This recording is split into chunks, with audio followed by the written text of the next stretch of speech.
Donc on commence toujours par un double nettoyage, d'abord un démaquillage, puis un nettoyant avec un produit moussant, on rince, on sèche et ensuite partie gommage. Partie gommage, j'ai fait le choix de ne toujours prendre un gommage en fait sans grain, donc un gommage enzymatique qui va venir grignoter les cellules mortes de façon à vraiment bien exfolier en profondeur, mais tout en douceur pour la peau des clientes et qui parfois ont la peau très sensible.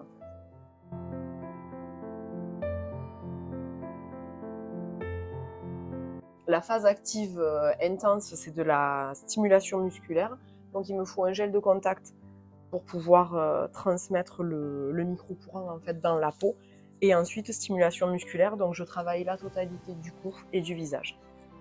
Donc l'objectif, en fait, c'est de relancer tous les fluides au niveau du visage et du cou, augmenter l'oxygénation des cellules pour leur redonner plus d'éclat et favoriser l'élimination des toxines et des déchets, de façon à avoir un teint plus lumineux, plus d'éclat, et également un effet liftant de par la stimulation des muscles.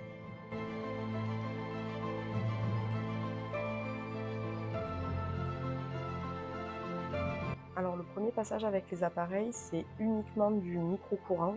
Donc l'objectif va être la régénération cellulaire profonde sur l'ensemble des fibroblastes, donc aussi bien collagène, élastine, acide hyaluronique. Et le deuxième passage va être la stimulation musculaire à proprement parler. Donc là, on ne sent rien, on ne voit rien, et pourtant c'est efficace. Et là, par exemple, sa bouche est en train de bouger, elle est contractée. C'est absolument pas parce que Julia est en train de le faire de manière consciente. C'est uniquement le courant de stimulation qui est envoyé en début d'insertion de muscle et en fin d'insertion de muscle qui fait que tout ceci se contracte.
Et pour finir, application du masque.